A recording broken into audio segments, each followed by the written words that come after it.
For the upcoming right-hander, brake 30 meters later and ease off the pressure.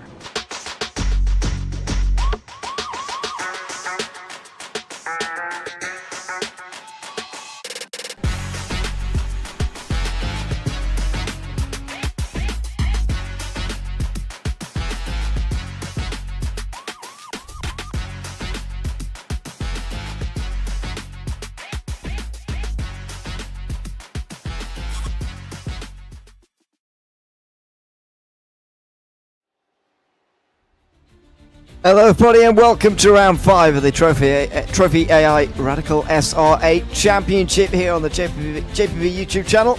It is time for the round that I've been looking forward to most, I've got to be honest, through this season. The Monza historic round, taking on the normal layout of Monza, mostly, and also the historic oval as well. A really high speed layout, and one that's going to take at least 2.5 minutes per lap to enjoy as well. Just under 10 kilometres. It is going to be something very, very different here today. Myself, Ewan O'Leary, and Tim Biggles will take you through the action here in a changed endurance format. Instead of the 2 rounds and races that we have through each evening, it is time for a 3-race format. 10-minute first race, 15-minute second race, 25-minute third race, with some reverse grids in there as well that we'll talk about when we get into those second and third races. Good to be with you for this one, Biggles. It is a circuit that we've not covered very much at all in our time broadcasting, and that's because it's not very used very much. However, it looks like a fantastic layout for racing. It's going to be slipstream central, and there's going to be passing all over the place. A very interesting evening up ahead for us. Yeah, first time I've ever actually been to this version of the track, the Temple of Speed, the old-fashioned Temple of Speed, of course, at the banking elevation. So I'm absolutely stoked. Welcome everybody, thank you for tuning in. Of course, more fantastic racing on the fantastic GP Broadcasting Network. Here is the sort of staple of the circuit, if you like, the concrete banking. So different to anything you're likely to see in the modern day, of course. And there's some good reason for that. But it's good for us to enjoy in iRacing. While everybody's going to be kept safe, we can enjoy them in the sim, and that's fantastic. We're on board with Stefan Mellis over the line here. Now that won't be the start-finish line itself. It's going to take some explaining, and we'll try and do that over the course of the evening. But they'll cross the traditional start-finish line absolutely flat out, and then they'll go into the Curva Grande. A lot of cars would actually struggle to go flat out through there because of the speed you come in, but these Radical SR8s do have quite a lot of downforce on, even in low downforce trim. Then in towards the second chicane, which is barely a chicane really, although it does take thinking about. And then you get into the 2 Lesmos. This is the slowest speed corners on the circuit, if you can believe it. And this is where the normal Monza circuit really takes shape. This is, this is what we all know and love. Yeah, I'm getting absolutely used to it as well, too, as you mentioned there, because I was waiting for the Turn 1 hairpin, essentially, isn't it? Turn 1, Turn 2, that you get in classic Monza to slow everybody down. But this is all just speed. This is still the traditional part of the circuit as you wind through Ascari, not mistaken, down to the backstretch. You can talk us through a hot lap around here, actually, there, Ewan. Well, yeah, we'll continue on for the remainder of this one with Mellis, because there isn't a lot to talk about for the rest of it.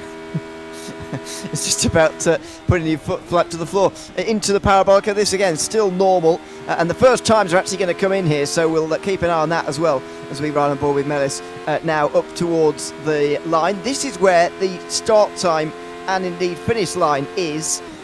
Over the line for Mellis. He goes to the top. He's got a very distant slipstream from someone up in front of him there, and that might well be helping him here as he makes his way onto the banking, pretty close to the wall there. It's a pretty narrow entry, and then you're onto the banking. This is sort of Daytona stuff, isn't it? On the concrete only. A little bit more bumpy than the likes of Daytona, certainly since it's resurfacing. Maybe a bit more like Talladega, but either way, it is full super speedway racing, and you can only imagine what this is going to be like in the race. This is all going to be about slipstream as well, too, just tagging on there, just trying to break it, because you're absolutely maxed out here at the moment. 6th gear, 164 miles per hour. It's going to be gaining back into your Daytona-esque banking elevation, of course, but we're in the opposite direction that you'd be going, so we're all going right instead of left. Just bumpy, you can see there for the drivers, so it gets in there, and then of course overtaking opportunities would be there, but no room ran out there because the fence came up and beat him. Wow. He wanted to go to the outside, Stefan Mellis. Maybe it was a bit of miscommunication. Surely this lap's now not going to count for Mellis. John McCutcheon was talking earlier on about maybe spacing people out in qualifying, or I'm not sure if that was an actual rule that he said. Yeah, it was just a suggestion. He said leave at least a 5-second gap to the car ahead on the first lap, and if you can catch them after that, then not much can be done. But try and keep it fair. Well, Stefan Mellis has, I'm not sure whether he set off 5 seconds behind or whether he's just caught somebody, but he was suggesting to everybody to leave those gaps, and you can see them around the field here. This is Pat Seaborn. He is nowhere near, and he's actually trying to keep it very fair himself. He's actually not taking any slipstream. But look around right now. You've seen most of the drivers on your screen already here this afternoon. They are not slipstreaming off of one another as you would expect. They have been advised, almost a gentleman's rule rather than a natural rule, to try and keep it as fair as possible.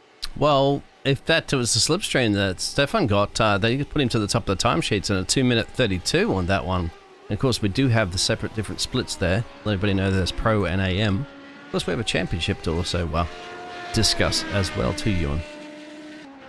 Yeah, we're approaching the halfway point in our championship season now, after the rather bizarre standings of last week, because everyone's drop weeks have been applied. It's going to start to take a bit more shape as we go through the season. Maxwell does improve, by the way, as we go over the line. This is what the championship standings look like. John McCutcheon leading ahead of Paul LeMay by 4 points. Luke Maxwell is right up there with them. Ewan Bramer and Jamie Bird round out the top 5. Mikey Pollard is in 6th place, just a point ahead of Josh Reed. Mike Bruson in 8th place, with Paul Crabb next. Then Michael LeMay, who I think is the first of the AMs, although I'm not entirely sure. David Ralston is just outside that top 10 with Menno de Graaf next. Then Damien G and Declan Marsden, Tyler Point. Scott Kostrich is in 15th place. Stefan Mellis next, and Graham Matthew, Peter Zoldos, and then you get to those drivers who have not been at very many of the rounds so far, and indeed are a bit further down in the field. Like Daniel Handover, I don't think we've seen since round 1, for example.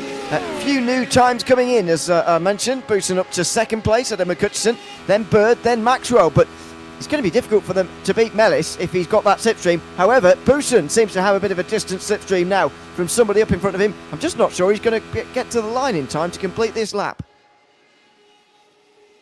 I'm not quite sure. We are running down to the dying stages currently at the moment. You can see the two different variations of the track. So they put that wall in there where the pit lane would be. That's where you cross through, as you can see on the track. No crossing like a figure 8 kind of thing, isn't it? But it's just such a weird configuration to be doing that. I mean, it wasn't surrounded by a concrete barrier. You'd be ploughing head first into another car as take off that notorious turn 1. And just skip by it there currently in the moment of the pictures. Well, just seeing if anybody else left on a flying lap at the moment there. Luke Maxwell, perhaps? Yeah, I don't think he's going to get there in time. I mean, let's see if we're going to get a time from him. Paul LeMay mentioning in YouTube chat, no slipstreaming in a exclamation mark rather.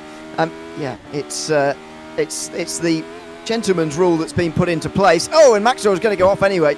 Well, even if he would have got to the line in time, then, and indeed he will get the chance to. Oh, there we go, the checkered flag comes out. He would got to get it off track anyway, and that was going to be the end of his session. So, well, he might well come under some fire for it after the race, but Stefan Mellis has taken pole position for the opening race of the day initially here at the Monza Historic Layout. It's going to be Mike Booson alongside, first of the pros, with John McCutcheon and Jamie Bird on row 2, Luke Maxwell and Ewan Bramer on row 3, ahead of Michael LeMay and Declan Marsden on row 4, and Josh Reed, the last driver within a second of the pole, ahead of David Ralston, rounds out the top 10. Gert-Jan Polman is in 11th, ahead of Menno de Graaf, who is in 12th. A bit further down, we've got those final times coming in from Peter Zoldos and Damien G. Pat Seaborn, the only one not to qualify, although we did see him out there. He didn't get a time in. So, 15 drivers ready on the grid, and for the first time this season, indeed, we're not going to get a standing start because that would be madness at the very narrow opening run towards turn 1. Instead, we're going to get a rolling start here tonight, which is probably the best call considering it's this circuit. But it's going to keep things very, very close together. All 15 drivers are going to be feeling a big draft immediately here as they go onto the banking. And let's hope, we'll put it this way, let's hope that they all get through cleanly on the opening lap. That's what it's all about, isn't it? Just surviving. But of course, if you do happen to have any boo-boos per se, you do have a couple more races to go, as you mentioned, on the new format that we're going to have. So 3 races tonight with a little bit of reverse grid shenanigans to bring a little bit more entertainment to everybody here this evening. Please like and subscribe if you're enjoying Radical SR8s on the classic Monza, and if you're enjoying many of the other league racing that's going on, of course, simultaneously there is another race being broadcasted at the moment as well too, with James himself, the boss man, behind the helm. Yep. Hopefully some people will jump over to us after they finish there, because I know they'll be finishing up quite soon actually over there. They can come and enjoy some Radical SR8 racing here in the Trophi.Ai Radical SR8 Championship. We reached the halfway mark. The endurance rounds have been changed to 3 sort of sprint races, but obviously gives them 10 more minutes of racing. In fact, this first race is effectively the bit that's added on. Normally in an evening, as you may be aware, we get a race 1 of 15 minutes and a race 2 of 25. Well, we're still getting those, but that'll be race 2 and 3. Tonight we're getting a bit of a starter, an appetizer of 10 minutes here at Monza, which should be good. We'll see how the race goes. With the length of the lap, should only be 4 laps. Might get 5 if they're very quick, but we will see how quick the pace is here. If it is not that quick, there'll be 4 laps for the opening race, 6 for the second race, and then possibly a 10-lap race in the 25-lap race, minute race rather, a little bit later on. That'll be a little more of a longer drawn-out race. But to start with tonight, it is sprint racing, and that is going to be something to behold here at the Monza Historic Layout. As we've already seen, pretty narrow.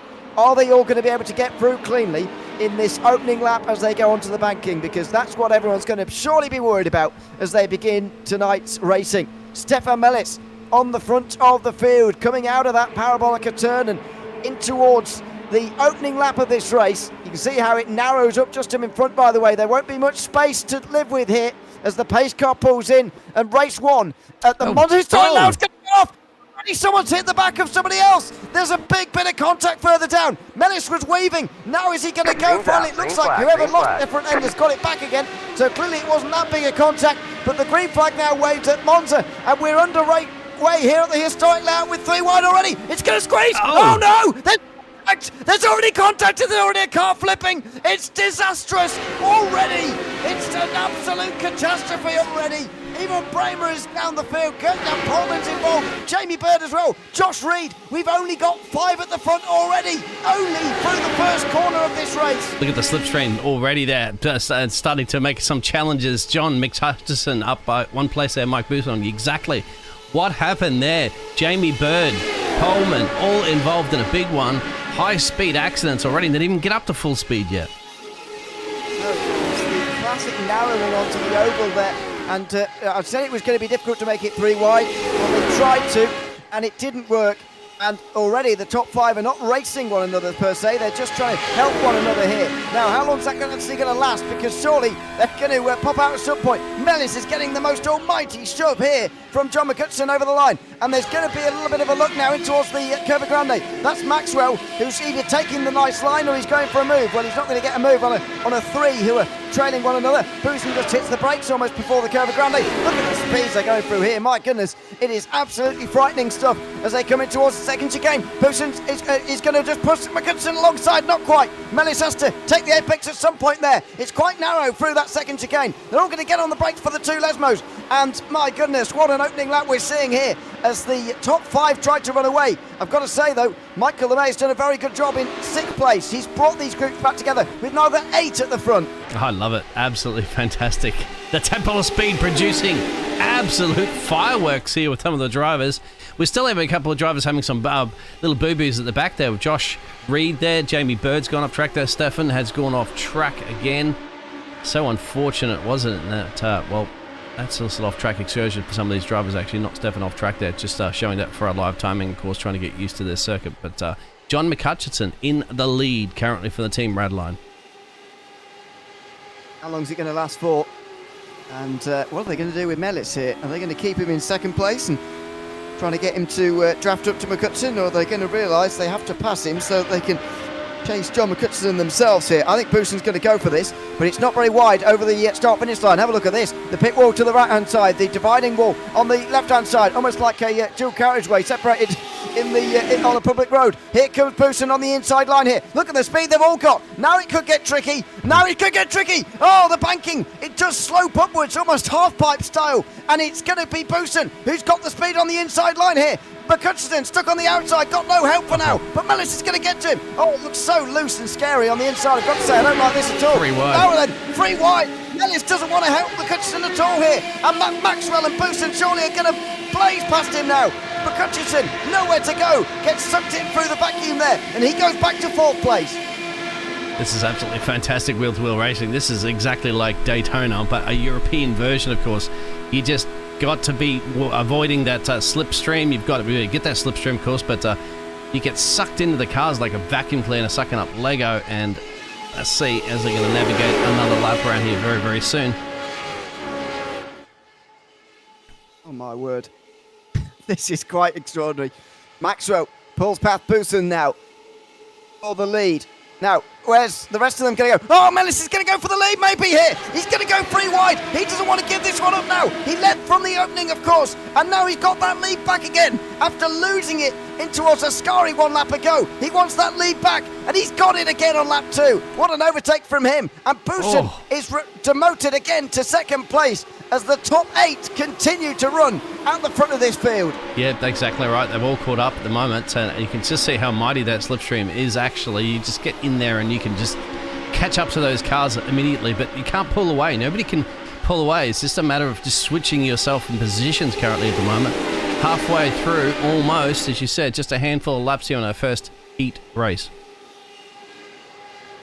Side by side for Mellis and Booston.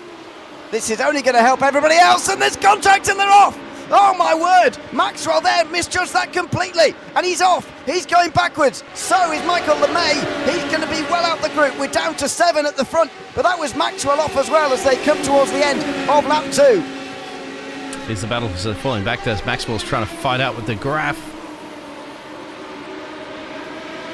Slumping their way around to start this little tiny banking here. The very final corner, of course, coming out of Ascari. Well, now Alboreto, it's called. My apologies, not Ascari, it's Alboreto these days. Yeah, I'll just call it Parabolica. Parabolica, yes. It doesn't make a lot of sense to me. Meanwhile, oh my word, that's close. Oh, how have they got away with that? That is super close from McCutcheon, Booston and Mellis. And now where's Declan Marston going to go, by the way? He's going to have all the speed here. Where's he going to go? On the outside, maybe. Is he going to try again? No. He's just going to tuck in. Oh, it's proper super speedway racing. This is fantastic stuff. Over halfway through this race now, and it is absolutely locked together for the lead. Look at them in the distance there. All covered by a blanket here, the top 6. They are getting into 2 proper lines. Let's hope nobody goes off and loses the car, especially down on the bottom there, because it is particularly, difficult, I've got to say bumpy as well on the outside. Mellis is very much on his own there up on the outside line, so surely he's going to be going backwards, but no, there's 2 more who are going to join here on the outside. It's 4 versus 3, and Booston's being pushed to the lead. This is just absolutely fantastic to watch there. See the fantastic liveries on the cars, and always get scared every time I see that. That's turn 1, you got to turn right, but no, it doesn't happen on this. Go straight through, continue around Curva Grande. Oh wow, how are they doing this without massive accidents so far? I'm impressed. Well, so far. Ooh, there's a bit of door banging. Into Lesmo 1, and he survives. Mellis there at a couple of stages actually looked like he was really going to go off the road very quickly. Oh, look at the concertina there. Careful. And now Rolliston's going to come through on Menno de Graaf. And maybe Declan Marston's going to follow as well. He's going to get into line here. And when you don't even have to properly push, you can just get in behind and you get that anti-draft, if you like, and you can go through there. So Rolliston up to 5th place, Marston up to 6th, de Graaf down to 7th. It might be white flag coming up next, by the way. Who on earth is going to win this race? That's a very good question. Anyone really in the top 7 at this point could win this one. You can see the rest of the pack forming a little bit further back behind Damon Guy there. So here we go, around Alboreto again for perhaps the penultimate time in this heat race. Do you want to be out front, really? You got to be kind of a sitting target, isn't it? Breaking all the air. It is a bit of a target if you are out front.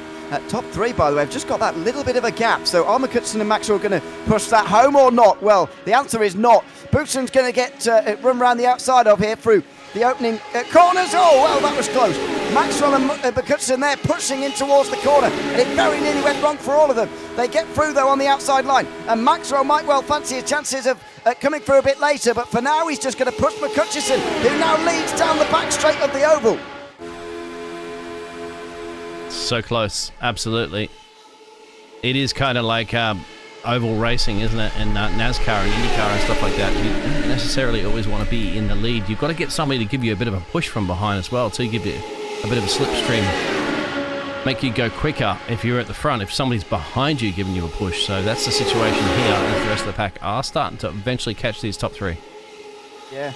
Have a look at Ralston and Mellis here, who are going side by side. And where are they going to go? They've got much more speed than the three up in front of them here. And they've surely got to go for this now, as the track just widens again. No, the push there from Boosen onto McCutcheon has just saved them there. They're going to push out front. Maxwell's the one going backwards, and he's under pressure from the arms. They were going side by side for the lead here, by the way. Maxwell's going to get the slipstream back again. Now through the cover ground, Azov in the background. Mano de Graaf goes for a big slide. He's out of the picture. And now, where are the others going to go here? There's smoke everywhere. They're going to survive. There's contact between Maxwell and Mellis, who they're all in the wall. Oh, all the arms are in the wall basically there. Declan Marston, the only one to get through. And the other corner right. It's a huge accident after the second chicane. That's it for them. That's game over. And that's down from 8 down to 3, essentially. 2 almost at this point. If Declan can get onto the back of his pack. But John, looking good here for the Team Radline entry. The Scotsman, he's just got to hold off Mike now. What? That was massive. Another big one. We had a big one at the start of the race. We'll go back and have a quick geezer at, and then we'll have a look at this one, as this is it. I don't know if they're going to get to that line in give or take, 15 seconds? Yeah, they're not going to get another lap out of this. This is going to be checker flag this time round, and John McCutcheon looks like he's going to take the victory. It's always the best of them who rise towards the top, even when it looks as if it's a bit of a lottery. John McCutcheon comes out the final corner, and he's going to win race 1 here at Monza. A chaotic appetizer for what we're going to have here this evening. He wins ahead of Boosen, and Declan Marston takes the AM victory as well. Let's have a look at some of the incidents that went on throughout the day. This is earlier. Jamie Bird was in the middle. Someone was, I think that's Bramer maybe, on his outside. It narrows there. They should have known that, to be honest. Bramer immediately back to pit lane, and Bird couldn't really do anything from being collected. This is further back, but we just saw... Oh, Maxwell along Mellis, and then Mellis goes into the side of Ralston, and they're all stuck in the middle of the road. They've only just laid to rest when the others come on them. Bang. Oh my word, that's a big accident. You don't want to be approaching that at full flat-out speed, isn't it? As you can see, this is what happens when you just see carnage. Oh, upside down. Could have done with maybe hitting the brake there, one or two of them, but there you go. I don't think he would have stopped in time. Right. Well, maybe not, but they could have tried. So we're still waiting for a there you go. Even Braver, by the way, is nowhere near finished the race. He's still got a couple of corners to go, and well, he's going to finish 11th if he can at all. You reckon he will do, but wow, that was 4 laps of madness to begin with, wasn't it? And now we've got the top 10 to be reversed, ready for race number 2. My goodness, we're going to have an exciting second race as well. And at that point, it doesn't really matter, doesn't it? It's just kind of like oval racing. It doesn't really matter too much where you're going to be starting on the grid there. As long as you can keep with the pack there and get those overtakes done, you'll be absolutely fine. There's not going to be a massive advantage. There's only 2 tight corners. The second Lesmo, really. You'd have to a bit of heavy braking. Just tap the brake a little bit before you go through Ascari, and then, of course, here around Alboreto, it's just lift off a little bit and coast it around. The rest of us just pretty much pedal to the metal. It is a unique circuit by all measures, but a fantastic one, I think, as well, as Bramer makes his way over the line and completes the opening race of the day. No chattering away in Discord yet, which I'm a bit surprised about. But anyway, we will have a look at race number 2 now, and still looking at the race results because we just did see the results there. Let's have a look at the starting grid for race number 2, where the top 10, of course, have been reversed. It's Jamie Bird who's on the pole, ahead of Peter Zoldos, with Gert-Jan Polman and Pat Seaborn on row 2. Then Josh Reed and Menno de Graaf on 3. Michael LeMay and Declan Marsden, another all-AM row next, ahead of Mike Boosen and John McCutcheon, who finished 1 and 2 in that opening race. They will round out the top 10. Luke Maxwell just missed out there. He finished 11th place, so Bramer must have had some sort of other problem. He's down in last for whatever reason. Dave Ralston next to Demi G, then Stefan Madison, Ewan Bramer. A lot of these 15 drivers are just going to look to try and get to the end of this race rather than anything else, especially those who crashed at turn 1 last time. I think exactly right. You want to get some crucial points here, and it's just a matter of seeing Barney and finishing the race, because you can clearly see it's just like Daytona, Talladega, Atlanta, and other high-speed circuits, really. When you have a crash, you have a big crash. And look at Steve's comment in YouTube. He said that they drove well for the very first 9 minutes. I would say that mostly that first race was quite well behaved. A couple of hiccups in there, but everybody raced pretty well in that first race. I do wonder what's going to happen in the second, though, with the top 10 reversed. Before, of course, we had the fastest drivers up towards the front. Now we've got the fastest drivers a bit further down towards the back. It remains to be seen what's going to happen here. Well, I say, and it won't need a safety car. That's for sure. Well, might do, but we're not going to get one. We're not going to get a safety car. If you get injured in that car, you've got to walk out there yourself, thankfully. That's the beauty of simulation racing, is that the fact that the only thing that can probably hurt you would be the fact of your force feedback there, slamming your hands around. That's about the only injury you can get, thankfully. Hopefully that doesn't occur to any of the drivers here this evening. No. These injuries can get quite serious these days with the advent of direct drive wheels, but hopefully none of those either. Out of the final quarter then for the leaders, and Jamie Bird this time is going to be taking the pole. Didn't really do any racing first time round. He got caught up in an incident so early on, but what is going to happen this time round as the 15 drivers get underway for race 2? 15 minutes with a top 10 reverse. How is this all going to pan out as we wait for the green flag? They're so eager in the midfield to get going here. And now Jamie Bird will go, and he will fire into the lead immediately here. Let's hope they all get through turn 1 cleanly, because it narrows on the left-hand side. You've got to be wary of that. And there you go. They don't go free wide before the narrowing. And in fact, I'd advise against free wide entirely, actually, until you get to the back straight, because it can get very, very busy. There'll be a lot of lifting off back here in the midfield, otherwise there's going to be trouble. And let's see how they all get on through the banking for the first time. They have gotten through cleanly. Better this time round. They're onto the back straight though. This is where it's all going to get madness. Here we go. Bird being pushed by a couple. They're in the middle. On the outside, a lane of 4 opening up here. A lane on the inside also opening up now. It could be the danger of free wide as they go into the second corner. Look at that, speeding through on the inside. Mike Booson already looking for the top 5 positions here as he's getting the slipstream there from the race leader Jamie Bird on the low side. He's actually making a line of his own here on the very inside line. They're going to be free wide out the corner. Are they all going to make it through here? It's going to narrow just there. Oh wow, they've all made it. Absolutely spectacular racing here. And Mike Booson already looking for the lead. He's going to get into second place here and surely first. He started in 9th place. He finished the first race in 2nd, and suddenly he's gone to the lead already. Absolutely brilliant. He's getting a nice tow from behind as well too. 3 wide. It's going to start narrowing up a little bit as they're getting a little gingy out of the corner. Big crash! Big crash! The top 5 are going to be clear here because there's a big crash behind. Oh, they've done quite well to avoid, but Peter Zolos was stuck on the outside line and he has gone down to the back end of the field.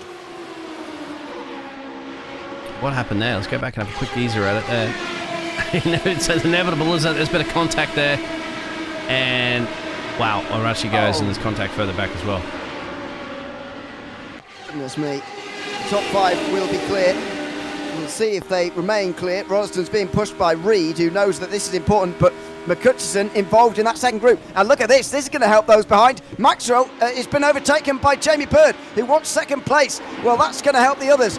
Meanwhile, Rollston's gone off by himself, and he's going through the gravel and all sorts. That surely is going to allow the front 3 to get clear of the rest of the field. And Josh Reed also followed him off into the kitty litter as well. Yeah. So, well, they do have a bit of time on their side to then catch the pack there.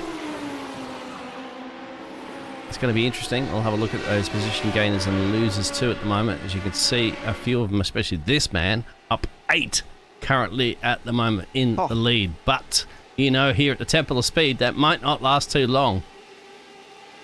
Now then, do these front 3 work together so that they can keep the others behind them?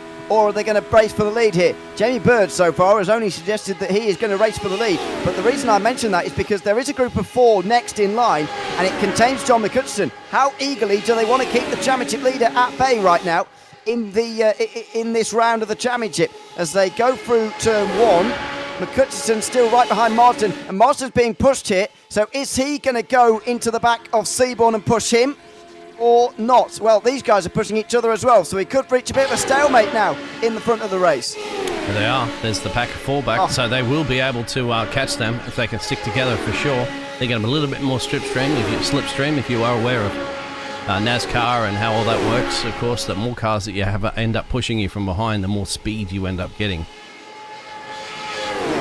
However, if they're running 2x2 like that, then they're going to be slower than a 3. Although the 3 are now going side by side as well. Here comes Bird is the one who stepped out of line. Don't know why, because he was never going to get help from Maxwell, who just took back into second place, and Booson's going to keep the lead. They understand the importance of this situation. I'm not sure Bird is quite getting the memo with the rest of them to try and keep the others behind here. They're going side by side through the Curva Grande as well. This is very wasteful, and the gap is going to dip below 2 seconds again to that second group. Yep, you called it. Absolutely. Got to start working together, go. Line of stern at the moment. Don't worry about double file. It's just not worth it. There's the second pack starting to take that memo from you there, Ewan. So they get in the picture. And in fact, it's actually going to help a few of the other drivers. So we might get back to our little 8-way battle that we had in that first heat race. I reckon it could be 9, actually. We might get 9. Let's see how many we get, if indeed we do get a bit of a join up here. Because look at that, LeMay is looking down the inside of McCutcheon. No, not going to go for the move this time round. Swift notice. Oh, lock up and a mistake and off. One of the cars in front has gone off there, and it is Pat Seaborn. Oh, he was leading the group as well. That's catastrophe. John McCutcheon, I think, was planning to just stay behind Seaborn and push him the whole way home. But now he can't do that. He's got to do the catching himself. Another half second gets put into it. But meanwhile, Jamie Bird's going for the lead. So it's all kicking off here at the front of the race. Bird is not staying in line with these guys and playing the game that Booson and Maxwell want him to. And now Booson lifts off there. He gets back into the slipstream of Maxwell. They're going to get back into line again here, but they need to do it quickly because there's a huge group behind them who want to catch up. There's the push at the moment. So you got the championship leader of John McHutchinson that's going to be leading that second pack that's put back there and started in P4 where he is. And so there's the top 3. There's the second pack. Look, yeah, they're side by side as well. McCutcheon will be furious at them here. He will be furious. Look at that. It's great racing to watch, and we love that. But it is not efficient for them catching the leaders here. Maxwell is going to, McCutcheon's going to get pushed now by onto McCutcheon here. Down the straight in towards the second part of the oval. LeMay pushes McCutcheon. He's been pushed by Declan Marsden. Those 3 seem to have a good bit of chemistry going on right now on the outside line. But Bramer's leading the inside line. So what's he going to do here? On the outside, behind him rather. But Rolliston pushing. Oh, look at that. Pat Seaborn's on the outside. Careful. Oh, they just saw him in time. Declan Marsden just saw him. And they just avoided a big accident there. Absolutely. It tightens up so quickly. I didn't even realise that the high speed that they're doing until the push comes to shove and then you get squeezed out. We saw that earlier during the qualifying session as well too. How tight it does. There's your top 3 on your pictures again. But I want to keep an eye on this gaggle of cars because you got a feeling that if somebody just makes a wrong turn here or just little bumps into somebody at these speeds, bang, you're going to have another massive wreck. It is a gap that's increasing now from that front 3 to the rest, even though they're racing. These guys are racing harder, and they're really close to continuing into each other there. Seaborn was very nearly rear-ended by Rolliston, and now he's been overtaken. David Rolliston's up to 8th place, but he slides and he spins. Oh, Seaborn gets into the back of him there. He's missing his front end. He's going to get that back again. It's only small contact, but that's bigger contact. Huge contact out of Lesmo 2, and up and over goes Damien G. We kind of suspected that was going to happen, and it did for those 2 drivers, unfortunately. But if they can get back onto the track, they are still remaining halfway through this race, of course, for 15 minutes. But the chances of hunting down these 3 actually at the moment are going to be slipping through their fingers more and more. Yeah, it certainly is.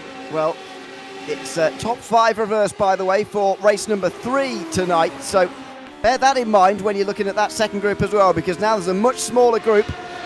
In theory, a bit more efficient as well, but in reality, is it just going to descend into a race for that pole position in the second part of the race? And McCutcheon's not even got anyone pushing him anymore at all here, so it could get difficult. Into the opening straight they go again. Booson and Maxwell are now at the front. I thought they were just going to stay behind Bird and push him the whole way round, but that's not happened clearly. And so they are now 1 and 2. As you mentioned, we are now 3 laps complete. We've still got 3 more to go here in race 2. What a race we're having as well. See how bumpy it was there? Almost kicked him straight up there and turned to Luke Maxwell, but he's okay. That's the thing about these radical cars aren't really designed for this close quarters, isn't it? They don't have like big, strong front bumpers like NASCAR and Xfinity cars and all in the truck series. Turning it and the sharp angle banking like this, and of course you get those little bumps. All you have to do is get into the right bumper there, or right tyre there, and bingo, you're around, as we've seen before. Yeah, it can get very, very tricky indeed. Oh, look at that there. That's exactly what you're talking about. A huge, almost jump off of the banking there. Maxwell got a little bit loose, as he said, through the oval turns 1 and 2, and so he went back to 3rd place. Bird, though, willing to play the game this time round. He's willing to push Boosen in towards the curve of ground. He's not going to get round the outside through there, you wouldn't have thought. Although he's going to try. Boosen lifts off slightly by the looks of things, and now, where does Maxwell go? He's just going to watch, I think, through this opening corner of the Grand Prix circuit itself. Now then, in towards the chicane. This is where things get quite tight, and there's very nearly contact there. Oh, that's quite wide from Boosen, and Jamie Bird does go on and take the lead. Yep, as you go through the first Lesmo. The second one, they're going to be kicking up a bit of kitty litter. I've done that a million times before in a Formula 1 car. Second one's a bit tighter, of course, get on that loud pedal, bango, and then just go down into Ascari. We want to see how they handle the situation. We'll go up to Mike, and this is, of course, cockpit cam. He's a little bit less grubbiness, let's say, all over his helmet, isn't it, compared to what we saw there from Luke Maxwell. He just lifts off completely through Ascari, isn't it, because he realizes that maybe Jamie Bird went too deep into it, which is exactly what Jamie Bird did, and he'll fall behind these two currently at the moment. Look at the kitty litter kicked up all over the track, and John has pulled that down a second now. He's just lurking in the background. The championship leader, the Scotsman, on a run. Is he going to get the slipstream of Bird? Because Bird is not really going to get very much from the leading two. And John's only going to get a very faint thing here from Jamie Bird. This could get tricky now, and the front two might be away with this, especially with these guys fighting like this. That is not helping John McCutcheon one bit, although it is bringing others into the fight all over again here. Seaborn and Reed might well be rescued by all of this as they go side by side over the line. Where is Marsden going to go? He's surely not going to make it 3 wide, and he's just going to pick his line. He'll pick the inside line. He'll choose Bramer to support on the inside line, and so the speed will get higher. Bramer will get his nose in front, and Marsden will also get his nose in front of Michael LeMay as well. Leading two continues to draft each other. My word, that was close. Bramer gets himself in front of LeMay again, and now LeMay pushes him. So the leading two are side by side again, but there's no draft here for McCutcheon. The first one who's got it is Bramer, and then he's being pushed by LeMay as well. The gap is going to come down really quickly here. I don't think John McCutcheon is going to be 4th place for very much longer. Not. As you can see, they're going to be catching him pretty quickly. Still, these two, nothing between them at the front here. Luke Maxwell and Mike Boosen, just 2 for now. They've dropped Jamie Bird a little bit after we saw that mistake that he made out of Ascari. It's an easy one to do. It's a famous corner, of course, with the Tifosi go absolutely ballistic if you were in a Ferrari. But at the moment, we're in the Radicals. Let's see how that pans out. If we're going to do a switcheroo, we'll just be happy with this one. 11 minutes down in this one. Out of 15 minutes. So, what do you reckon about 1 more lap? Perhaps 2 out of this one? Yeah, 1 more at the end of this one, I reckon. Exactly what we've been seeing throughout the races so far, the session so far, rather, about 2.5 minutes lap times round here. 25-minute final race coming up, by the way. Only top 5 reversed, so it's going to be a very similar look to the front end of the field to what we've got this time round. As off in the background, Josh Reed, is that? Yes, sir. Or is it Pat Seaborn, sorry? No, it was Josh Reed. I was right the first time. Yep. Oh, no, I was right the second time. Never doubt yourself, my friend. You've done this enough to know. Oh, dear. Reed will get through on Seaborn, who just runs a little bit wide, so he's no longer involved in that anymore. The gap's coming down again here. Cutchison's not that far away from Bird, who's also not that far away from the leading two, but have they left this just too late? I reckon that they are running out of time here now. Day late, dollar short, Mona Brottle would say. First time, actually, tonight that we've started to see gaps that have started to gain a little bit. Some bigger gaps there, rather than everybody being 0.01 second behind each other. Damon Lee. Cutchison's going to get something from Bird now, sorry. So that's going to come down, but yeah, I think these front two look like they're going to contest it between themselves now. think Damon's had a mistake by himself, hasn't he? He's going to... Oh, yeah, that's going to be a hard lick into the fence, and that's game over for Damon. Oh. All by himself as well, too. So he'll be kicking himself all by himself, as these two still going for it, too, for now, with a bit of a gap now. Well, 1 second down the road there from Jamie Bird, so you'd have to say, and if these two don't connect into each other, take each other out, and they'll be looking solid for the second race. Yeah, the battle for the podium is going to be behind, although Bird is certainly in the hot seat there.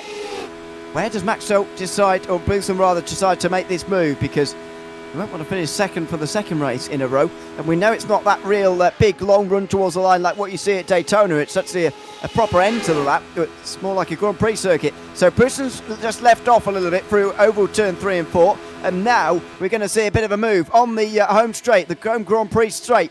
And surely this is going to be a passing towards the Curva Grande, and Maxwell's going to have to come back a little bit later on. This is probably the best way to do it, really, if you might, Boolson, but you've got to actually get the move done before you can start to celebrate. Here comes Maxwell right round the outside here, and well, he's going to have to fight back again. Is Boolson through the second chicane. He'll be on the outside for the first part. They'll have to breathe in here, avoid the curves, avoid the bumps, and he have to lift off there. Boolson into second place. Bird catches up as well here, by the way. Not long to go now in this race. There's Bird background there, absolutely. This is the tricky part for the drivers, the two slowest corners that you're going to find here at the Temple of Speed, old classic version. There he is, so Bird's caught him. Wow, there it is. The snake is starting to snake even more. Yeah, it's growing. There you go. Yeah, imagine if there was one more lap left here. Goodness me. Yeah. But McCutcheon on board as he tries to rescue a podium here from a race that hasn't quite gone the way he would have hoped. Out of Ascari they go. Is anybody close enough to go for a move here? Bramer is closest to McCutcheon out of all of them. Boolson's not close enough. Are there going to be any lunges at the final corner here? It's Bramer who's looking. He's not going though. And it looks like it's going to be Luke Maxwell who wins race 2 here at Monza. McCutcheon pulls wide, and so Bramer actually gets him and gets that 4th place. But Luke Maxwell is going to win here at Monza, just about ahead of Mike Boolson and Jamie Bird on the podium, with Ewan Bramer and John McCutcheon inside the top 5 as well. What a great end to that race, as the top 7 were covered by a very small margin on the run up towards the line. Yeah, what a job there from Ewan Bramer as well too, up 11 places, but Luke Maxwell also up 10 places to steal that race 2 win away from the rest of the field. We're still waiting for the other drivers. That's the problem, isn't it? They did manage to catch each other all here, David Rollerson and De Graaf, but remember they also, and Pullman, got involved in those earlier incidents. Pullman just gets that run up towards the line ahead of De Graaf. Got overtake right at the very end for that 11th position. So there's a late move, and there they go over the line. Peter Zoldos is just about going to hold off Stefan Mellis over the line as well by about a second or so. So that's that for race number 2. The third race coming up rather shortly. 25 minutes of a third race coming up for us here tonight. It's going to be spectacular racing to watch, that is for sure. Let's have a look at as the warm-up begins at the race results here from race 2.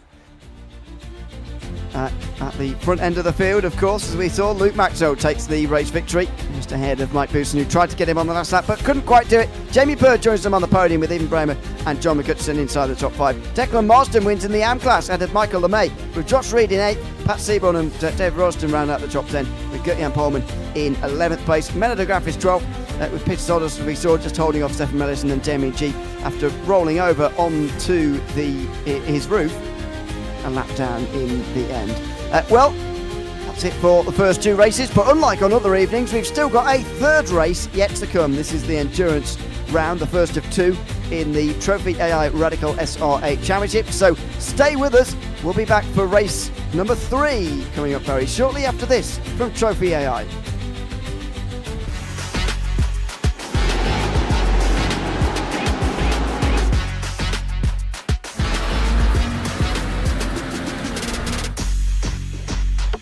For the upcoming right-hander, brake 30 meters later and ease off the pressure.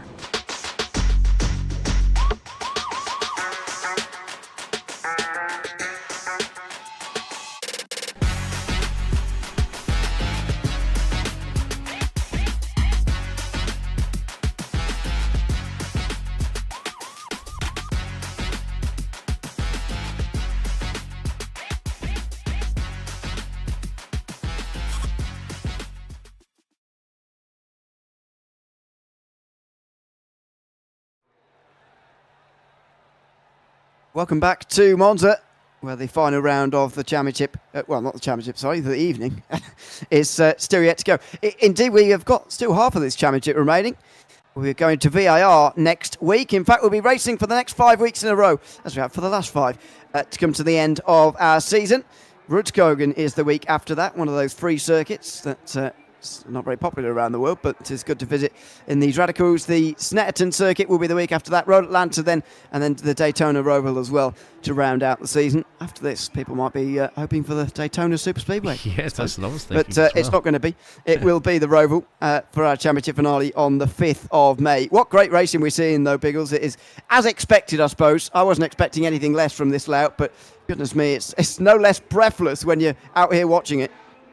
It is a lot of action, and as out there in the chat too, it's epic racing, absolutely. I mean, these drivers, I'm not sure they've expected. They've come on board, have done some practice sessions together, of course, with, say, 2 or 3 of your friends, but not with a stacked grid there of 13, 14, 15 actually cars on there, as you can see the schedule once again. So quickly, while the drivers have a little bit of a cool down, bit of a breather, which I can tell you what they would definitely need after that one. That's just intense concentration at its highest level, isn't it? Because you can't afford to make the tiniest little mistake. And those bumps, isn't it? Especially on that banking elevation. You get down on the inside there where it joins the banking. It just throws the car around tooth and nail. And you're trying to hold that whilst you've got cars to the left, cars to the right, cars to the front, cars to the back. It's intense. It is, yeah. It's a bit of a miracle, I think, that nobody's actually just lost the car on the banking, sort of just even driving on their own, to be honest. There are the race results from Heat 1, by the way. Race 1, where John McCutcheon was winner, just ahead of Mike Bousson. McCutcheon got up into the top 5, at least, after that reverse grid. But the fact that Bousson was into first place, after starting in 9th, even in first place at lap 1, shows here that on the start of this last race of the evening, we could see something quite special. We could see a very different running order compared to what we're going to see on the starting grid in a not very large amount of time. There is the race results from race 2. So effectively the starting grid is going to be the top 5 reversed and then everybody else behind. But who's to say that someone outside the top 5 won't be leading on lap 1 because of what Mike Bousson did in that second race? Very possible, isn't it? We didn't expect Stefan Malice to get the car on pole as well too. He didn't have a very good second race there, but anything is possible if they come together. But Mike Bousson's the one at the moment that's come out on top, you'd have to say, from both the races. And see if he can continue to do that in the reverse grid. We will see. It's only a small reverse grid, of course, but even so, it is going to mix up the order all over again. 25 minutes race for this last one of the evening. And it's going to be a fun one. The driver's just in warm-up right now, just having a bit of a cool down, I would expect. After those opening 2 races of the day. I do wonder what they'll be thinking about all this. Hope they're enjoying it as much as we're enjoying watching it. It is very exciting to watch indeed, as we've said. It's absolutely fantastic. That's the championship standings in the meantime. The starting grid and indeed the gridding process will just be beginning right now by the looks of things. Just saw everybody disappear. And so let's see who is going to be where off the start. John McCutcheon getting pole. James suggesting that he ran wide on purpose there to get pole at the end of that last race. I'm inclined to agree, maybe. We'll see whether that is true or not. Ewan Bramer got up at one more position. He got up to second place as a result of that. Jamie Bird was in third in that last race. He start third here. Bousson and Maxwell will round out the reverse top 5. And then Declan Marsden, who won in the AM class in that last race, he will be starting from the pole in the AM class for this one as well, because outside the top 5, it's exactly the same. Michael LeMay will be next with Josh Reed alongside Pat Seaborn and Dave Roston rounding out the first 5 rows with Gert-Jan Polman and Menno de Graaf on row 6. Row 7 will be Peter Zolder and Stefan Mellis with Damien G hopefully getting onto the grid from the back end of the field. He finished a lap down in race 2, but he's back again in race 3, hopefully, as we get underway here again. There we go. The pace car pulls away. There might be somebody missing from the background, unfortunately. I'm not entirely sure. Oh no, everybody is still here. It's just the camera angle that we can see from back here. So it's going to be 25 minutes and going to be very similar to what we've seen so far today, but no less exciting. 10 laps ahead for us here, I would expect, in the final race of the day. Perfect conditions for racing here at the Temple of Speed. So it's not like that race that we had the other day, my friend, Silverstone. There's no British weather here where it's just foggy and raining, bucketing down rain, stuff like that. Jeez, wouldn't that be chaotic having to do that at Monza? But for now, it's clear skies. It is a blessing, I think, that the rain has stayed away so far. And indeed will continue to do so as well, especially for this oval round, because that's effectively what this is here. This is a difficult oval to actually contend with, even though it is flat out. The car is being bumped around and they're on edge quite often, so it is hardly unsurprising that we're seeing the racing that we're seeing here. Here we go then, onto the straight for the final time, and the pace car are going to pull in for the final time as well. The third and final race of the fifth round in the Trophi.Ai Radical SR8 Championship is going to be started by John McCutcheon here, after finishing fifth in race number 2 and winning the opening race. How is he going to end his evening, along with everybody else as well, as the lights go out and we're racing immediately at Monza with single file inside the top 3. What about behind? Have they learnt their lesson from race 1 and taken some lessons from race 2 as well, that being more single file early on is the best place to be? And actually, it's a lot less cramped than what it was in the opening race and indeed in the second race as well. Only further back are we starting to see 3 wide. I can see Stefan Mellis right next to the wall further in the background, but he is way down, started in 13th place in the field, and look at him on the outside line making up places. In fact, he's up to 12th here initially, but look at that, single file mostly actually down the back straight. It's taken him a couple of heats, isn't it, to learn that that's probably the best way to start the first opening couple of laps of this one. Don't do anything 2 wide, 3 wide, or even 4 wide this adventurous so soon, because much longer race, as I mentioned. Yes, again, the highest through 3 and 4.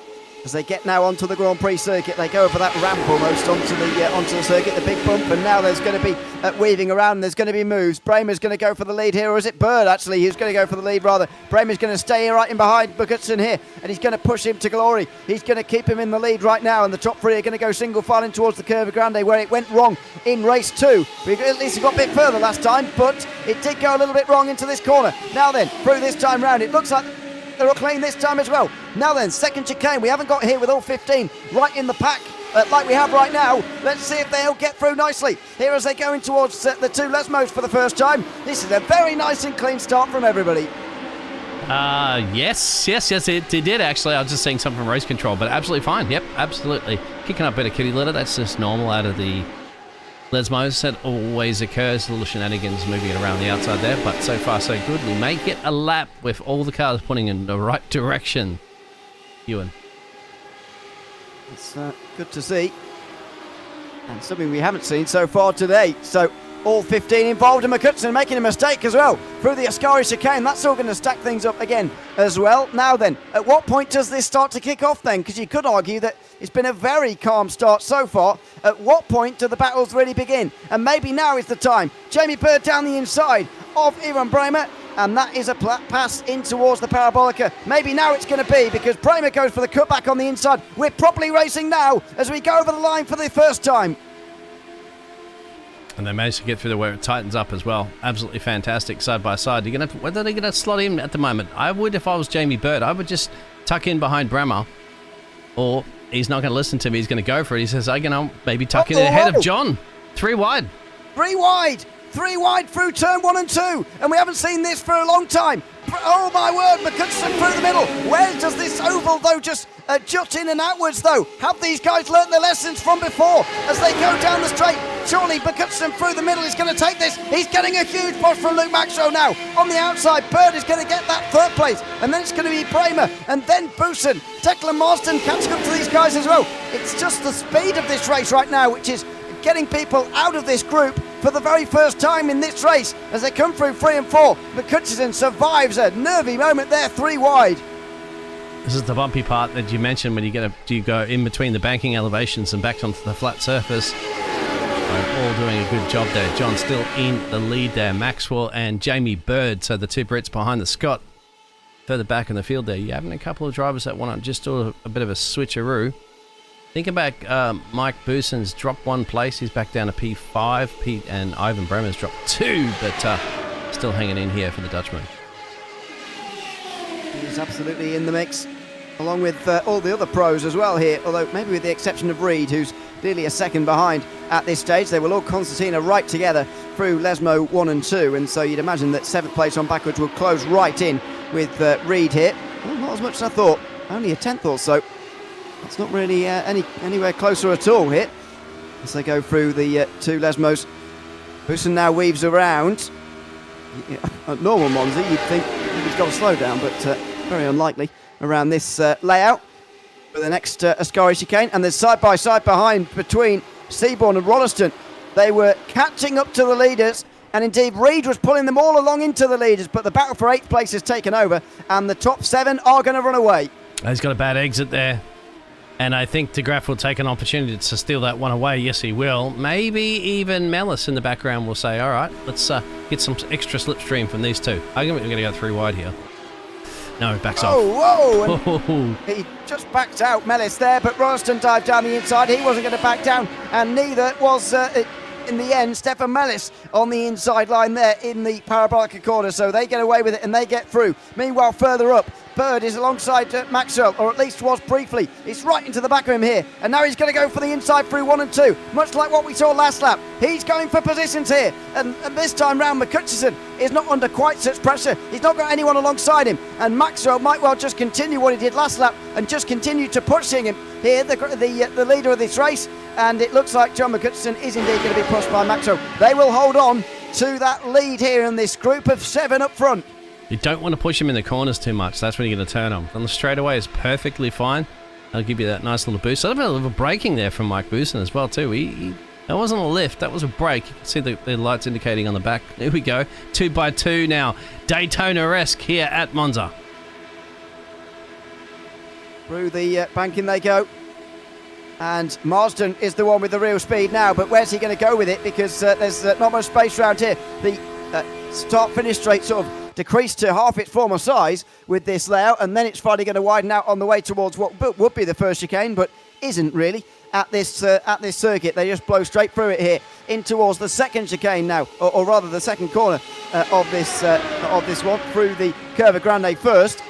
Now then, still 7 up here, and McCutcheon is finally being displaced. Maxwell's on the inside line and he's through. Bramer's been pushing him, and McCutcheon wants to keep second place. Side-to-side contact through the second chicane, but Bramer slides in front of McCutcheon, who makes a bit of contact with him, and here comes Jamie Bird on the inside line as well. Trying to push out the championship leader, aren't they? Really, the elbow is out there, so that drops John back down currently to P4 as they get into that kitty litter once again out of the Lesmos. By side between Bousson and McCutcheon again.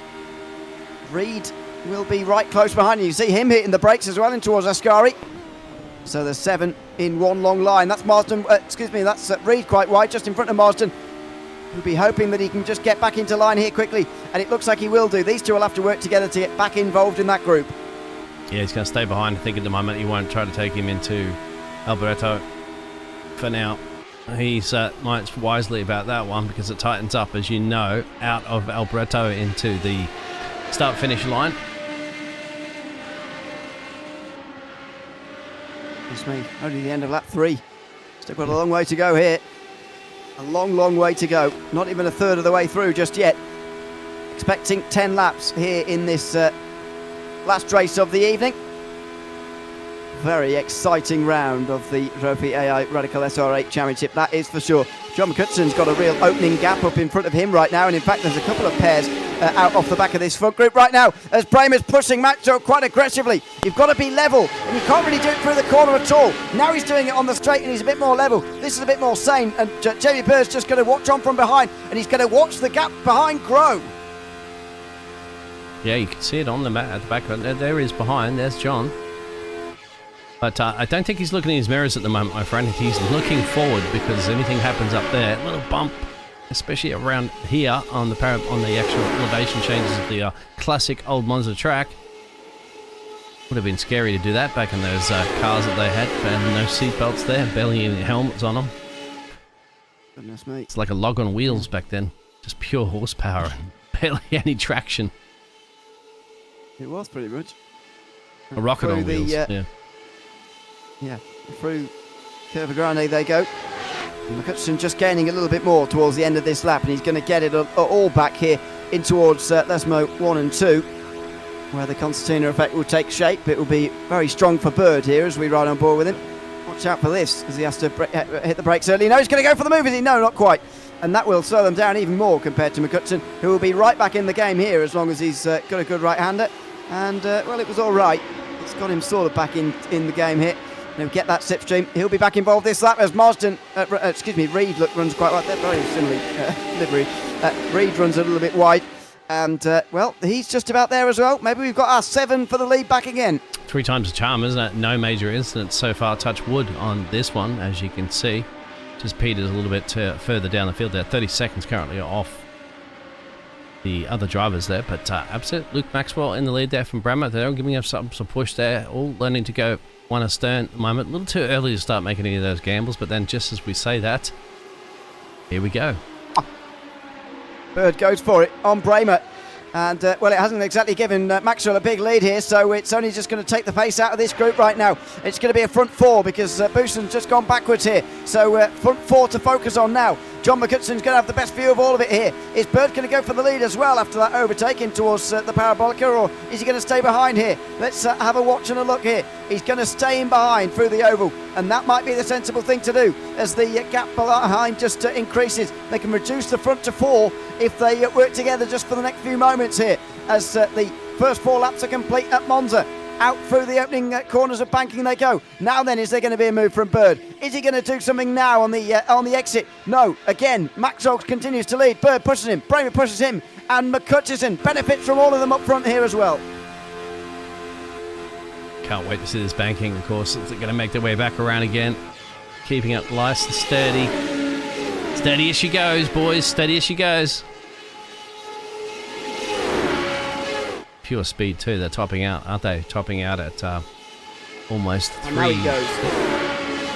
Here we go. Now he gets, yeah. So I was just holding my breath there almost through the banking itself. But Bird's now going to go for it. Bremer's going to push Maxwell though, and McCutcheon abandons Bird as well. So Jamie Bird goes for first. He's going to end up 4th. Oh, it just scares me every time I see the first corner there. I just want to turn right. I just want to turn right. It's just muscle memory, isn't it? Sometimes you got to think for these drivers might be thinking about doing that, and then they go, no, got to go straight, You've got to stay focused when you're overriding muscle memory like that. As Booson and Reed get themselves back into the fray again. Declan Marsden's lost the draft, unfortunately, so he's eliminated now pretty much in the AM standings, which is a shame to see for him. He is still the leader in the AM class, but if Ralston, De Graaf and Melly start to work together, which they might not do, but if they do, then Marsden could be in a bit of trouble. And there could be a fight there coming up. Meanwhile, the end of lap 5 is coming up for us, and that means halfway. Still a long way to go in this race. A short time to get there. Actually, at these speeds and the limited amount of cornering that corners that you have to brake on. And there it is. So you've got the top 6.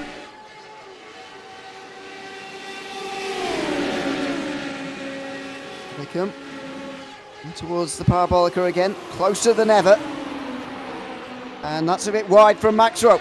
Is that a strategic ploy of some description, or is that a mistake? I think probably a mistake, to be honest, because he could get Freight Train now on the front straight. Who's going to come and help him? He's on the outside on his own here, and Bremer's going to be through, and now McCutcheon comes in and helps him. So there could be 2 lines for the first time in a while here. This is going to be proper super speedway racing as we complete the first half of this race. Oh, it's free.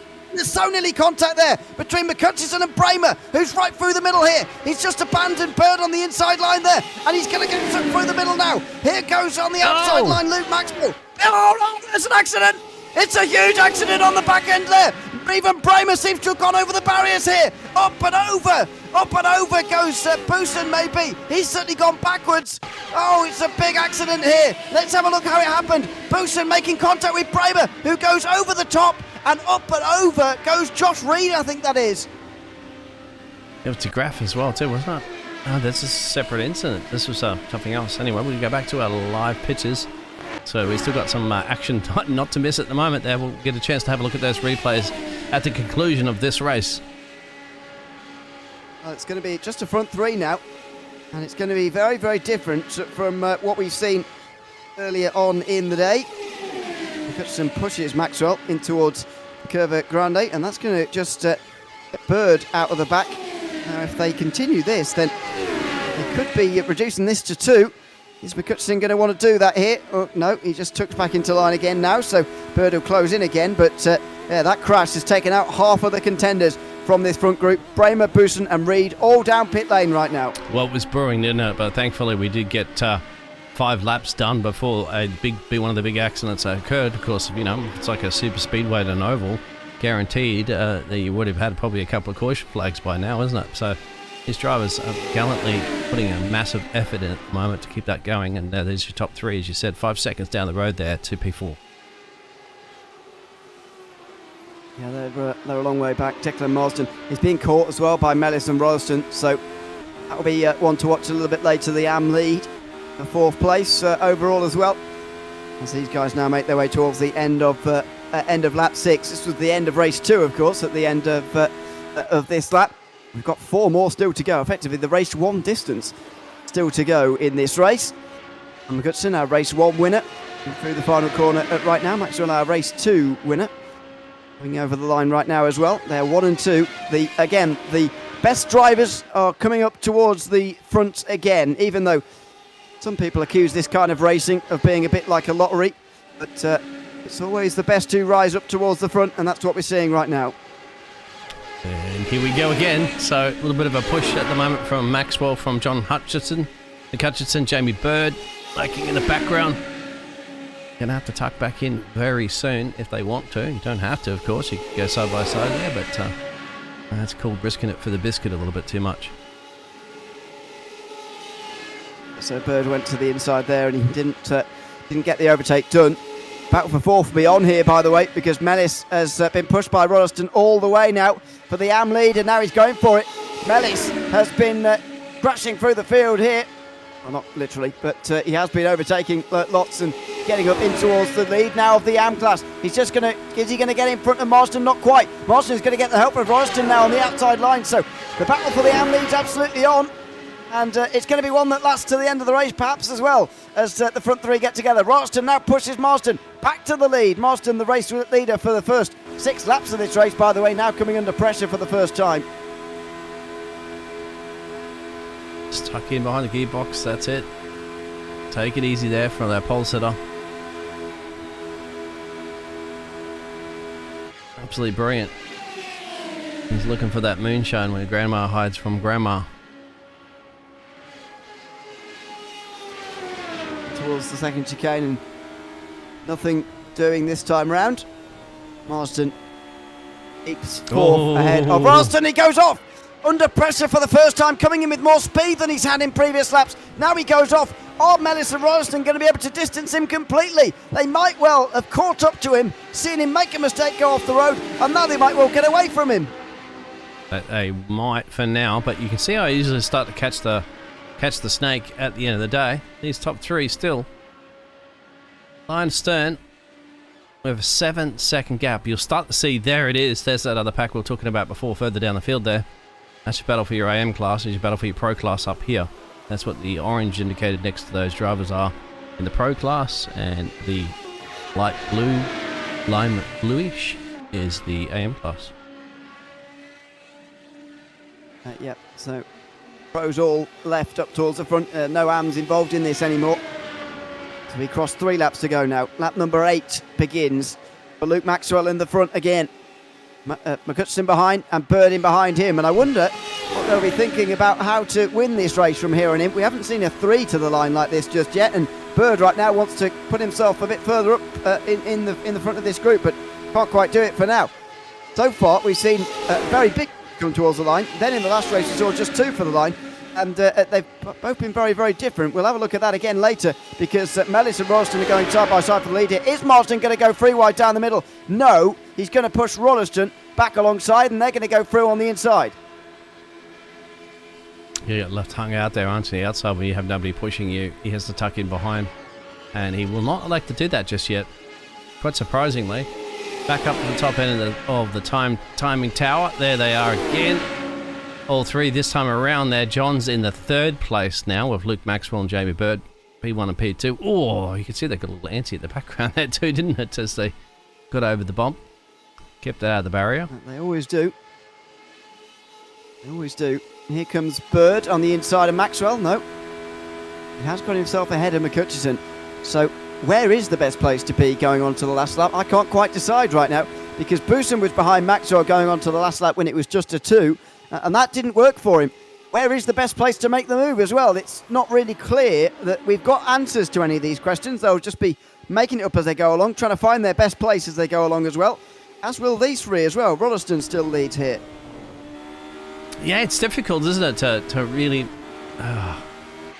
just decide where you want to be. You're going to be off to be close as possible at the end of the day, but because you can see those overtaking opportunities into Alboreto, as you'd mentioned there. So if you get a good run, it's all about that perfect run, isn't it, out of Scari here, literally, is the best run you want to get. And then run down this back stretch.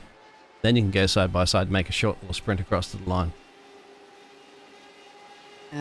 Can we see a running towards the parabolica every time, though? That's the difficulty. Bird down the inside this time round, which is interesting to see. Oh, and he gets a big wiggle on the other side as well. Catches it well, but he gets the lead. Now, is that going to happen on the last lap, or do you require some sort of mistake from the driver in front of you?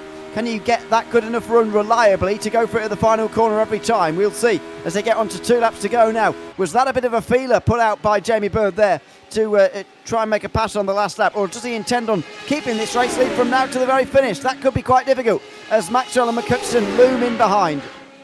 And this battle still going to be similar situations. These drivers, are they going to copy what's happening up the front there? They're not going to have a chance to look at them. It's a little bit too far down the road to even see them. But if anybody comes together, of course, they may be coming to the scene of the accident later on in that one. But as you said, 2 laps to go. What's going to happen with these 3 gladiators in the arena, the Centurion of Italy? But it's not the Colosseum. It's Colosseum speed per se. It is.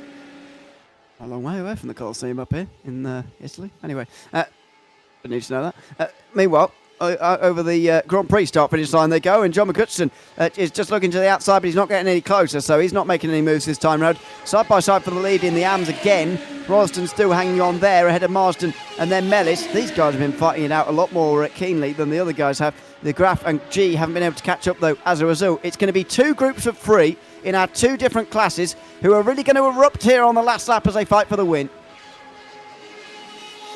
I mean, hold on. I'd put your straight table, put your seat in the upright position and stow away your seat tables. Because we're about to come for a landing. Are we going to come for a bumpy landing, my friend, or are we going to come for a smooth landing? Yeah, which kind of finish are we going to see here in the Trophi.Ai Radical SR8 Championship? Round 5 here from Monza.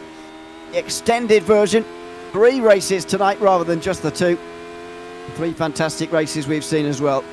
Jamie Bird currently leading, though, ahead of Luke Maxwell, John McCutcheon. 1 more lap to go. Where are these moves going to be made? Are they going to be able to get past Jamie Bird, or are we going to see a repeat winner in the form of Luke Maxwell or John McCutcheon? Now it's time to push. Yeah, nobody was sitting a little dummy out there. It's interesting to see. It's starting to separate a little bit by give or take about 30 seconds between everybody. Line of stern. Here we go then. The gap wasn't very close over the line, but it's only going to get closer here as the white flag waves, and there's just 1 more lap to go here. Jamie Bird is leading, and he goes for the middle line here. Maxwell continues to push him as well, but McCutcheon's just going up high, looking for a bit of a run maybe on the back straight now. He will have seen what went on up in front here on the previous race, and he will know. But Maxwell will know, of course, as well, because he at least held on to the lead as well. McCutcheon's now going to get the double slipstream. He's closing in on both of them here. Maxwell, at the moment, still not quite looking for a way through. Where? I think you got to wait, really, isn't it, to the final corner. That's going to be the place to keep your eyes out. There's the move. And are we going to see 3 wide, maybe? Is McCutcheon going to force this one? He might well do. Are they going to survive 3 wide here as they go through for the lead on the last lap? Are they going to squeeze each other just enough here? Oh, they give each other room. Fantastic. And now McCutcheon on the outside line. He's got his nose in front, but here comes the exit from Bird and from Maxwell as well, who's got the shortest run. We're 3 wide for the win here. It's the last lap of the race here at Monza, and surely one of them is going to come out the other side with the win here, as long as they don't take each other all off in towards the Curva Grande. They've got 3 wide into the fastest corner on the circuit. A bit of side-to-side contact between Bird and Maxwell puts McCutcheon out of the game. He's gone backwards. Bird and Maxwell are going to fight for the win here, out front on their own, surely. In the second chicane, here they go, through the chicane, through the curbs. Oh, bit of side to side again. Here they go into the corners. There's contact. Bird pushing, squeezing, and Maxwell just knocked back a bit. Here comes John McCutcheon. He's up to second place. He's got to get a perfect exit out of here and get some momentum through. They both go off the track a little bit. So now into Ascari. This is going to be a make or break situation. But has Jamie Bird got enough here? He's got to just nail this one perfectly. And he may just have a little bit of time. Ewan. Maybe. And he take the win. Oh, he's gone a bit wide there, surely. McCutcheon's got a much better run now. It is going to come down to the final corner, just as we might have predicted. This is going to be drama at the very end of the final race of the day. Is McCutcheon going to go to the inside? There's no space there. He's got to go to the outside line. There's side-to-side contact. Bird wants to take a wider entry. Here's Maxwell. He's going to take the exit, is he? Maybe. Just a late apex from him might well do it. He's got a good exit. And now Bird has got to decide where he's going to go. Is he going to box Maxwell in? Is he going to defend from McCutcheon? Maxwell's gaining, but he's not gaining quick enough. It's Jamie Bird who wins the race. 3 different winners in 3 great races here at Monza, ahead of Maxwell and McCutcheon, who were separated by a quarter of a tenth. And behind, David Rolliston is able to take the win in the AM class. Yeah, he got it. So that three-way battle that we were expecting for the AIM class just kind of just died out a little bit at dying stages of that race as we were focusing on the lead there. So fantastic there from Jamie Bird there. Luke Maxwell just got his nose ahead there, didn't he, of John towards the end. Still got a few of the other drivers that unfortunately weren't in that excitement of the dying stages of this race. Well, that was an exciting finish, as we expected it was going to be. But Jamie Bird gets the win here in race 3. What a fantastic race it was. Jan Pohlmann finishes the top 10. He'll finish just ahead of Peter Zoldos. Seaborn and Josh Reed look like they're quite a long way behind at the moment, I've got to say. Over a minute until Seaborn is going to cross the line, and I imagine Josh Reed is in there somewhere as well. He's a minute 40 behind Seaborn, apparently. Lap down too, yeah. Not sure how that's possible. Oh, there he is. That makes a bit more sense.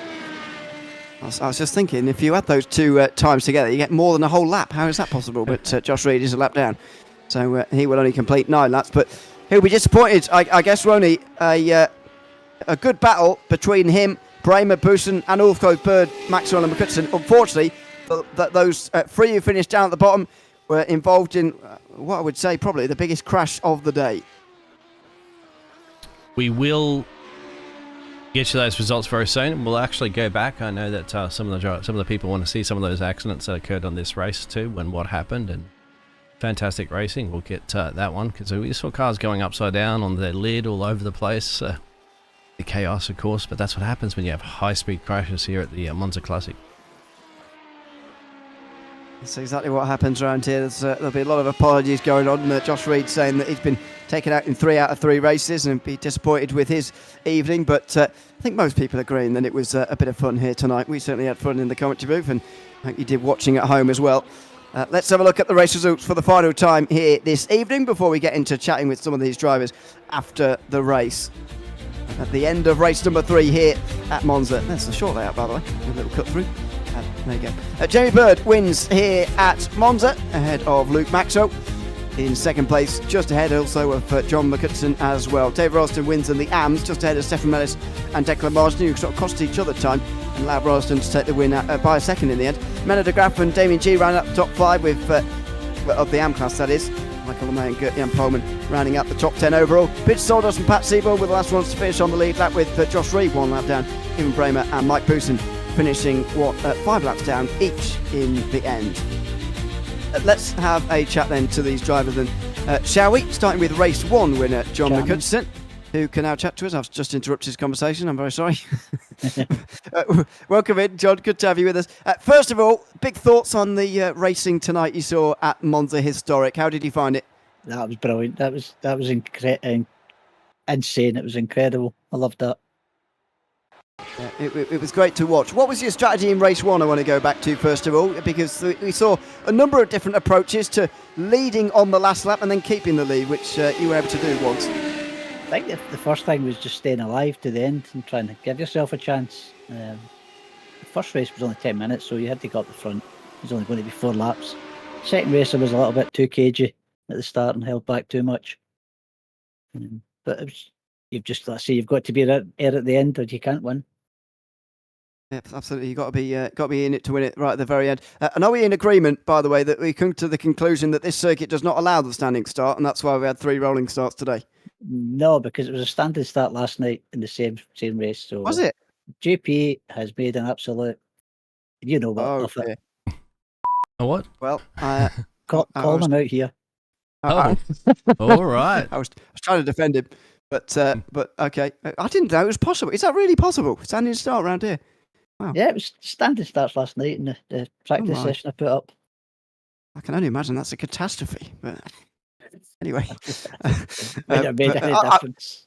To be honest, well, maybe not. No, maybe you're right. But to be honest, I actually thought the rolling start was a planned thing so that it would go a bit smoother on lap 1. But as you say, maybe it made no difference anyway. At the end 4 minutes before the first corner, so I think it wouldn't have made any difference. This is true. Is there anybody you'd like to give a shout out to, John, before we let you go? Yeah, shout out to Luke and Jamie in that last race there. That was brilliant. I really enjoyed that. Yeah, it was a lot of fun to watch as well. We'll chat to them, of course, as well. But congratulations tonight, John, on a race win and a lot of the getting involved in a lot of the action as well. And, of course, we'll see you again next week. Yeah, thanks, Ewan. Thanks very much. That's John McCutcheon, winner of race 1. Let's go up the races, shall we? And start with Luke Maxwell, who won in race 2 as well. Congratulations, Luke, on that victory and indeed some great racing as well. How did you find this experiment, I'd call it, in the Radicals? I think we should do it every week. I really enjoyed it, actually. It's good fun. It's like a game of chess inside an angry bee's nest. Yeah, it was madness, really.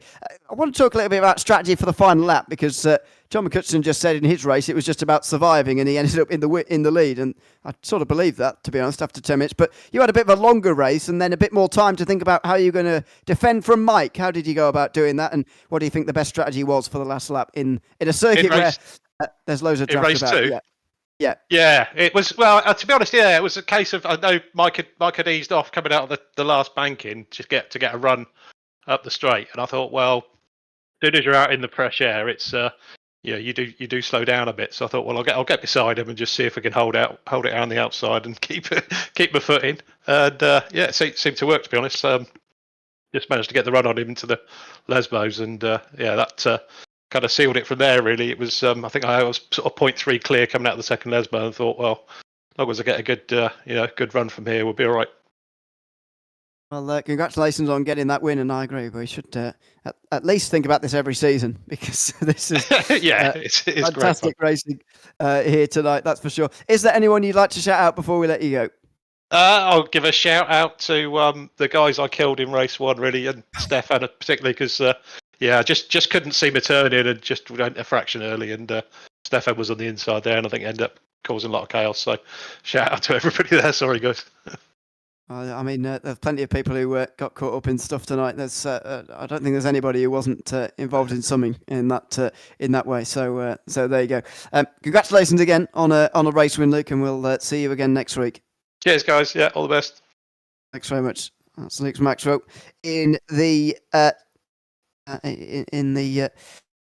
or getting a race win rather for race 2 tonight. In race 3, it was Jamie Bird who hung on for the win ahead of Luke and John, and I've just interrupted another conversation. Sorry about that. Congratulations though, Jamie, on a race win in race number 3. It was a battle between the three of you for the last 10 minutes or so, 10-15 minutes. You were able to get out in front and win the race. Just tell us about how you were able to do that in the final race of the day.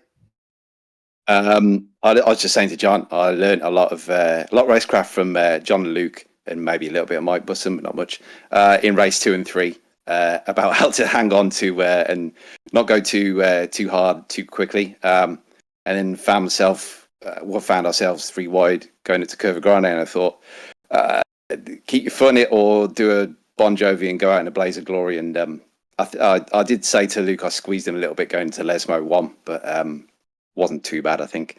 And just hung on.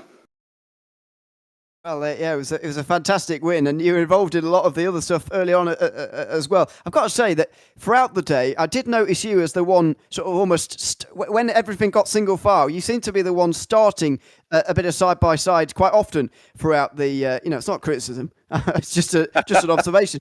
How was your strategy for that when you were in the bigger groups? I know that later on in that final race, it was a rather small group, but in the bigger groups, what was your strategy for how important you saw getting towards the front, or how important staying out of trouble was? What was your philosophy in the bigger groups?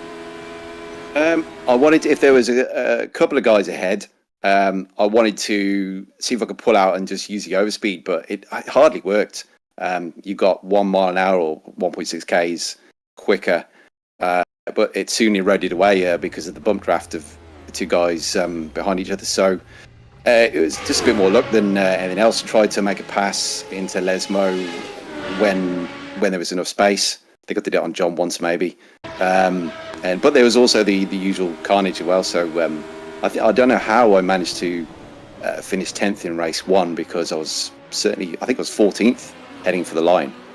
So that was probably good fortune that helped me finish well in race 2 and even better in race 3. Absolutely. Well, congratulations on that one, Jamie. Is there anyone you'd like to shout out before we let you go?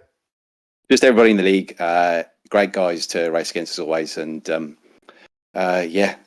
more of the same next week, please. Absolutely. Well, maybe not Monza Historic, unfortunately, but as Luke said, he wants to race here every week, so maybe it'll be voted for. Anyway, congratulations again, and we'll see you next week. Cheers, Ewan. Thanks, man. Bye. Thanks very much. That's Jamie Bird, race 3 winner here tonight at Monza, and as they were all saying there, Biggles, that was a fantastic night of racing that everybody seemingly wants to go and do all again. Yeah, I would like to do it again too for broadcasting aspect and commentating.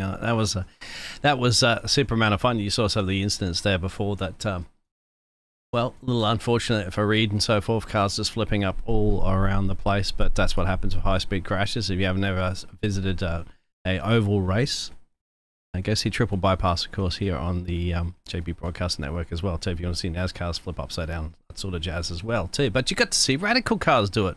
Let's just go over those results, of course, again, to the Heat 1 results. Ewan, there you go. Yeah, there's race 1. John McCutcheon was able to hang on from Mike Booson in the end. Declan Marsden got the win in the AM class, and he had a pretty good evening overall as well.